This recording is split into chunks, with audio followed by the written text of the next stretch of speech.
Hello, you're watching World Talks. My name is Sasha Farbach. A Turkish court has delayed until October 24th its decision on whether to annul the Republican People Party's Congress and remove its leader, Özgür Özel. Now, the ruling comes amid a sweeping legal crackdown that has jailed hundreds of opposition members, rattled financial markets, and sparked mass protests in Ankara over the weekend. Now, critics say the proceedings threaten Turkey's already fragile democracy under President Erdoğan, while the government insists the judiciary is independent. We're now joined in the studio by Karol Wasilewski, head of the Turkey, Caucasus, and Central Asia Department at the Center for Eastern Studies. Thanks so much for coming by. Thanks for having me. So this decision by the court in Turkey was delayed to the 24th of October. What's the reason behind that? So there are at least two theories behind this. The first one, I would say less probable, is that the court enjoys the remainings of its independence. Yeah, but the second theory is, I would say, much more probable, that the court and the people behind the decision have noticed the reaction of the markets to the decision, the reaction of markets to the previous decision, because we are speaking now about CHP main leader, yeah? But in the beginning of this month, there was this decision by court to annul and to withdraw from the position of the leader, a provincial leader of CHP in Istanbul. And even this, I would say, tiny decision, comparing to, a huge scale of a decision tied to the main leader of CHP, made runs in the markets, and the markets reacted really negatively to it. Mm-hmm. So, but at the same time, it's postponing. Eventually, the markets, they're rallying a little bit, at least we know that from Absolutely. today. But at the same time, a decision will have to be made, or is this going to be a strategy they're going to keep pushing? I think this is a process in which, on the one hand, the government tries to, of course, put a huge pressure on the opposition, playing its cards really smart, because it's thinking that it has a time. Yeah, it has time. It can put a pressure on opposition. It can, for example, use pro-government media to stoke some differences, internal differences in the CHP. And I would say it is rather successful in this, yeah, because there are some sometimes even vicious discussions inside CHP, for example, concerning the former leader Kemal Kılıçdaroğlu, who is said to even have spoken with Erdoğan just before the court decision. Of course, it's really difficult to verify this, yeah? But to have spoken with Erdoğan about him being reinstated as a CHP leader. On the other hand, yeah, we have opposition that is also trying to do everything it can to withstand the pressure. And the opposition, it doesn't have that many instruments in its hands, yeah? The first instrument is, of course, they want to mobilize their electorate.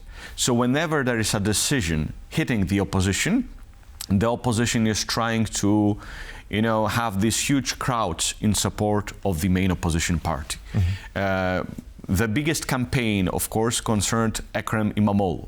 And this was a campaign consisting both of protests and, I would say, political meetings, because they are basically political meetings, organized in, 50 provinces of Turkey. So this is not solely Istanbul. The problem for the opposition is, however, that it is very difficult to keep the electorate mobilized constantly. Mm. And the pressure from the government is, constant. The elections will be held in 2028. So this is highly problematic for the opposition. They are the first in political service. They have political support of, vast number of electorate. They have people behind them that say that, the situation is going too far. It basically can't look like that. But will they manage and will they be successful in keeping them mobilized till 2028? I really doubt that. Mm-hmm. So here it is the government who has an upper hand, because it can exert pressure whenever it wants. It can, from time to time, of course, strengthen the grip. But from time to time, as you can see with this judicial decision, it can simply say that, you can see, ladies and gentlemen, the judiciary is independent, we don't have a sway over it, and the pressure is down. The pressure is on. Let's also remind our viewers, Erdoğan in power 22 years. This is also, we've seen this over these last months. We've seen protests as well. You mentioned the mayor of Izmir, Mr. İmamoğlu. So all of these factors combining together, I'm curious, what kind of, let's say, as an opposition, as a party, these legal challenges against CHP, how does that impact their work? I mean, are the operations, everything, I mean, is that more difficult? How does that impact all of this? Well, this is a very difficult situation, of course. And on the one hand, when I was speaking, for example, to opposition politicians, I had a feeling that they need to live in very special universe that they create for themselves. And this universe is based on few assumptions. The first one, no matter what's happening, we will succeed, because we have to succeed. Because this is, you know, the only battle that we can win, because if there is no win, there is simply no opposition. So they created this kind of universe for themselves to believe that, you know, everything is possible. And the best evidence of that is the words I heard from one of opposition politicians, is that Ekrem İmamoğlu, who is currently in jail, and he said that Ekrem İmamoğlu will eventually become a president. Better or sooner or later, but he will be the president. So this is the first, as I said, this, well, I would say, created again universe by them to somehow survive. But on the other hand, you have some really wise tactics, yeah, employed by the opposition to survive and to support this vision or this universe, as I said. And these tactics are, first of all, they are very active on the social and local level.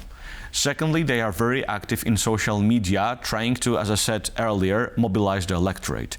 Thirdly, they have this impression that now this is the opposition that dictates the newest trends in politics. And what do I mean here? So, for example, when we had these last local elections in which Ekrem İmamoğlu was granted re-election, the opposition was very innovative in playing domestic politics. So, for example, they employed AI to analyze a huge segments of electorate, and so on and so on. They had these innovative campaigns, yeah? And this is something that, you know, gives an essence to these arguments, to this, sorry for repeating this word, for this created universe that we will survive, yeah? If we have this vision and we have actions that support this vision, opposition believes that this is something that will help them survive. But again, this is the government that has time. This is the government that has an upper hand. This is the government that has really lots of tools to hit at the opposition. We mentioned judiciary, of course. We also mentioned pro-government media. But I would like you to remember also about the third factor.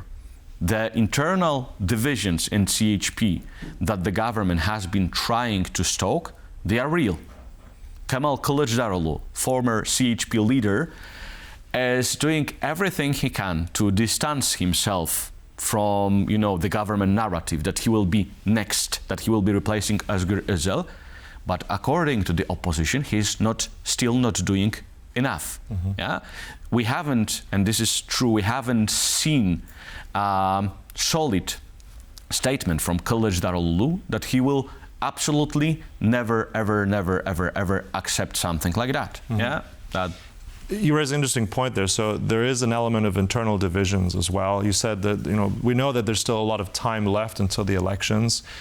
Legal challenges abound. You said the upper hand by the government.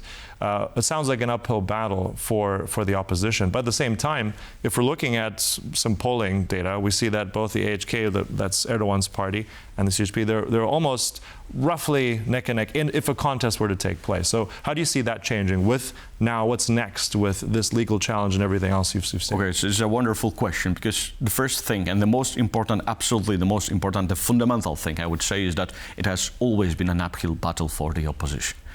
To the extent that we as political scientists have been asking, I would say since at least 2010, a question, whether it is in this political regime even possible for the opposition to win. And this is connected to this, I would say, meta question, yeah? Whether Turkey can be still called a democracy, even if illiberal, or it should be called differently. For example, some say that this is a competitive authoritarianism. So the true answer to your question lies in the very substance of this regime.